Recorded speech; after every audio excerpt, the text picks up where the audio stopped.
Hello friends, अमन blog 81 पे आप सबको आदाब सलाम। फिर एक मुद्दा को लेकर आप लोगों के सामने मैं हाजिर हुआ हूं और पूरी विश्वास के साथ मैं आज हाजिर हुआ हूं और अमन ब्लॉग 81 को आप लोग ज़्यादा से ज़्यादा प्यार अपना स्नेह दे और अमन ब्लॉग 81 को सब्सक्राइब करे, लाइक करे, शेयर करे। तो मैं बहुत लंबा वीडियो नहीं बना रहा हूं, बस संक्षेप में छोटा सा वीडियो बना रहा हूं और बड़ा जानकारी छोटा वीडियो में बड़ा जानकारी देने जा रहा हूं। तो दोस्तों, आज का मुद्दा है सर्वे से जुड़ा हुआ। तो अनेक तरह का जो है सो हजारों ऐसा चैनल है जहाँ पे सर्वे के बारे में कुछ बताते हैं, किसी पे कुछ बताते हैं। तो इसीलिए मैं सोचा हूँ कि जो भी जानकारी हमारे पास है सही जानकारी आप लोगों तक पहुँचे, और तो इसीलिए हम यह वीडियो बना रहे हैं कि लोगों तक सही जानकारी पहुँचे और लोग अपना जो सर्वे का जो पूरा हिसाब किताब है वो समझ सके। तो दोस्तों, सर्वे सबसे पहले तो ये जान लीजिए कि सर्वे क्या है और क्यों होता है और कितने दिनों के बाद होता है। तो पूरा ठोस जानकारी मेरे पास नहीं है, लेकिन पहला जो सर्वे हुआ था वो 1894 या 96 में हुआ था, जिसको हम पुराना खाता या पुराना खेसरा कहते हैं या पुराना नक्शा कहते हैं। तो असल में पुराना नक्शा जो है, पुराना खाता खेसरा जो है वो 1894 का है। अब आ जाइए जिसको हम नया कहते हैं। तो नया कहते हैं वो 1968 में शुरू हुआ था लगभग, और 1972 में जाके समाप्त हुआ था, जिसको हम नया खाता और नया खेसरा कहते हैं और नया नक्शा कहते हैं। तो नया का लगभग 54 साल के करीब हो गया और पुराना को 100 साल से बहुत ज़्यादा हो गया, 125 साल पहले का पुराना हो गया। तो मैं मुद्दे पे आता हूँ, सर्वे पे।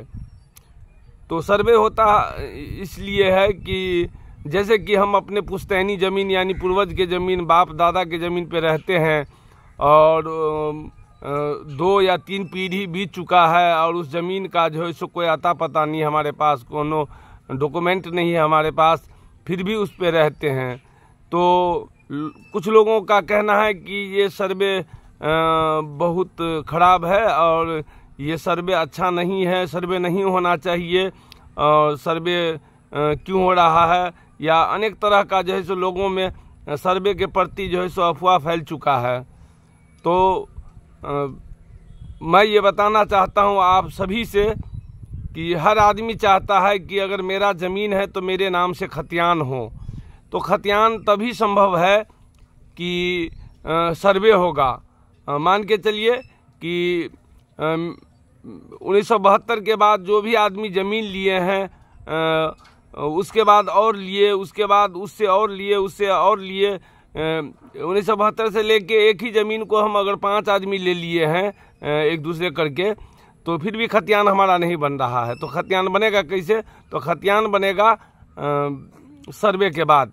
सर्वे में जो ज़मीन है मौजूद और जिसके नाम से केवाला होगा या सरकार से जुड़ा हुआ को भी मान्यता प्राप्त कागज़ होगा, तो उसके द्वारा जो है सो आपको सर्वे हो जाएगा और सर्वे के बाद जो है सो आपके नाम से खतियान बन जाएगा। तो सर्वे होना बेहद ज़रूरी है, हर हाल में सर्वे होना चाहिए, सर्वे का विरोध नहीं करना चाहिए। और कुछ लोगों का कहना है कि सर्वे ये है वो है, तो कुछ लोगों का कहना ये भी सही है कि सर्वे में जिस तरह का डॉक्यूमेंट का लड़ाई चला है, उसमें जो है सो हाकिम या कर्मचारी, राजस्व कर्मचारी है, वो बहुत मनमाना करते हैं, बहुत ही जो है सो परेशान करते हैं लोगों को। तो इसीलिए लोगों को लगता है, कुछ लोग शिकायत किए हैं, उसका शिकायत बहुत अच्छा है कि कर्मचारी सुनते नहीं है। तो ये सही बात है, कहीं का भी कर्मचारी हो वो सुनता नहीं है। पहले जब सर्वे का बात नहीं हुआ था, उस समय तो 20 दिन ड्यूटी भी करते थे, 15 दिन ड्यूटी भी करते थे राजस्व कर्मचारी। हर पंचायत में एक राजस्व कर्मचारी होता है, तो वो पहले ड्यूटी भी करते थे। अब तो बिल्कुल ड्यूटी नहीं करते हैं, कहाँ रहते हैं पता ही नहीं चलेगा आपको। 10 दिन 12 दिन जाइए तो कहीं एक दिन मिल जाए, बाकी वीडियो मिलेगा, सीओ मिलेगा, लेकिन आपको कर्मचारी नहीं मिलेगा। अभी यह हाल हो चुका है कर्मचारी का।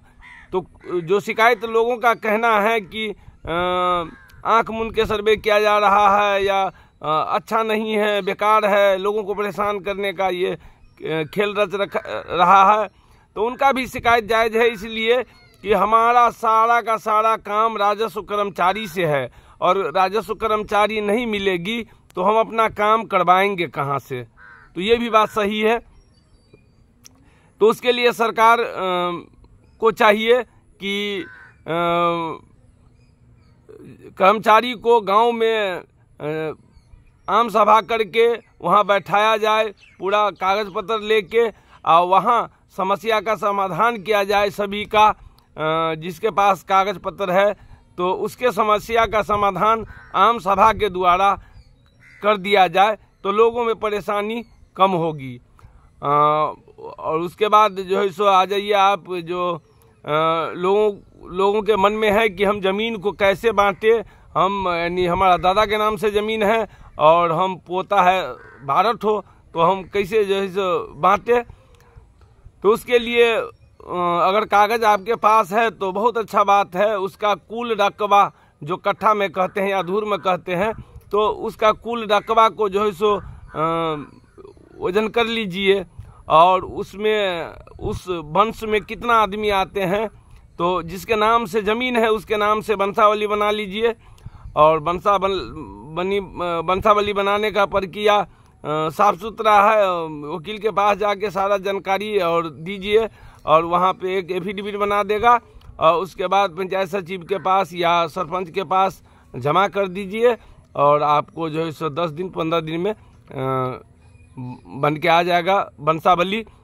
फिर आप उस प्रक्रिया में लग जाइए कि हम जो मान के चलिए कि 5 कट्ठा ज़मीन है बाबा दादा के नाम से, तो हम अभी जो जीवित हैं उसमें कितना हिस्सेदार है असली, तो उस असली हिस्सेदार का नाम दे, और उसमें टोटल ज़मीन जो 5 कट्ठा है उसमें से कितना करके पड़ रहा है सभी आदमी पे, तो वो जना दे, रकबा जना दे और हाल चौहद्दी जना दे। और उसके बाद जब सर्वे ऑफिसर आएगा तो सर्वे ऑफिसर को दिखाना है, और वंशावली के आधार से जो भी ज़मीन है आपको लिखाने की ज़रूरत नहीं है। अगर बाप दादा का ज़मीन है तो आपको लिखाने की ज़रूरत नहीं है और न परेशान होने की ज़रूरत है। बस वंशावली के आधार से आप बंटवारा कर सकते हैं, और उस आधार से आपको सारा समस्या का निदान हो जाएगा। अब कुछ दिन पहले अफवाह उड़ा था जो दाखिल खारिज का समस्या कि बिना दाखिल किए सर्वे नहीं होगा, लेकिन सरकार ने स्टैंड लिया कि दाखिल खारिज अगर कराएंगे तो सर्वे असंभव हो जाएगा। तो इसलिए सरकार ने अपना स्टैंड को बदल दिया।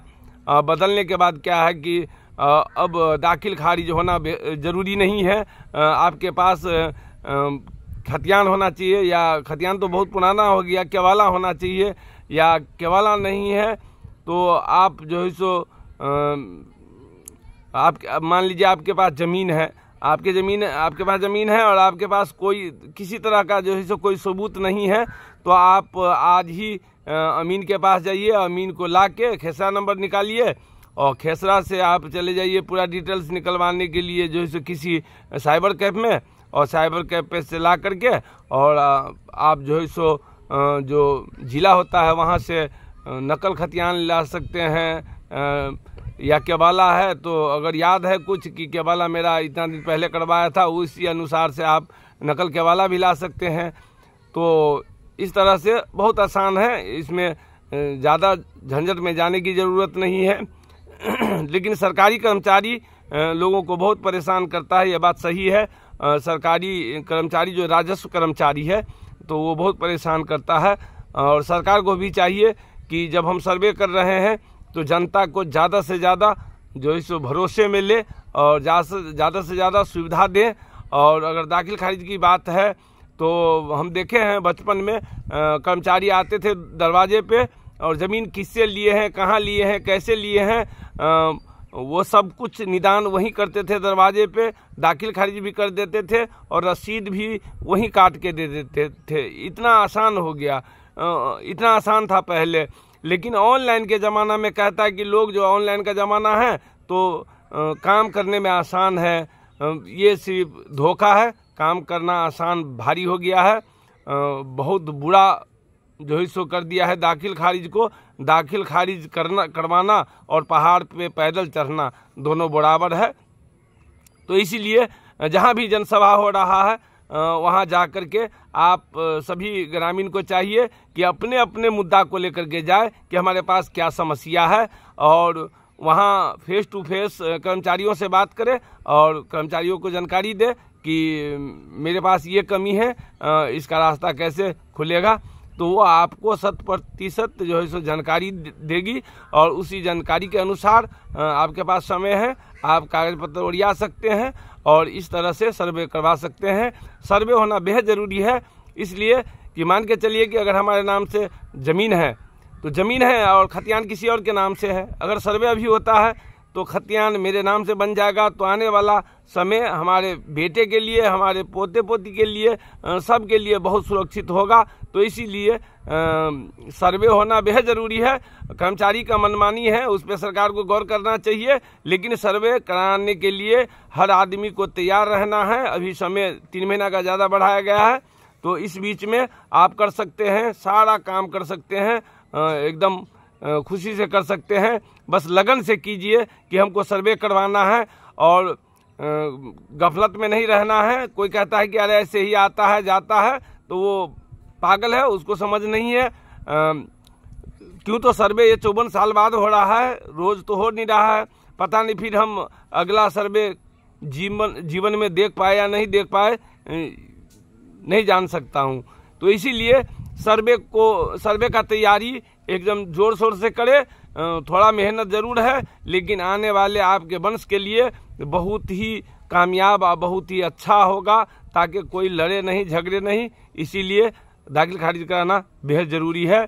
अमन ब्लॉक के तरफ से आप सभी भाइयों को बहुत बहुत बधाई, जो आपने हमें कम से कम 1350 सब्सक्राइबर दिए हैं और अपना प्यार दिए हैं, अपना कीमती समय निकाल करके हमारा वीडियो को आप देखते हैं। इसके लिए दिल से धन्यवाद आप सबको। और एक गुजारिश है कि मेरे वीडियो को ज़्यादा से ज़्यादा शेयर और लाइक बहुत कम हो रहा है, लाइक बहुत कम, आदमी कंजूसी करता है लाइक करने में। तो मेरे वीडियो को ज़्यादा से ज़्यादा लाइक करें, शेयर करें और कमेंट भी करें। अगर मैं कहीं कोई गलत बोल रहा हूँ तो कमेंट कर सकते हैं, मैं उसका ज़रूरी जो है सो जवाब दूंगा। और ज़्यादा से ज़्यादा अमन ब्लॉग 81 मेरा चैनल का नाम है, उसको ज़्यादा से ज़्यादा सब्सक्राइब करें। खुदा हाफिज़।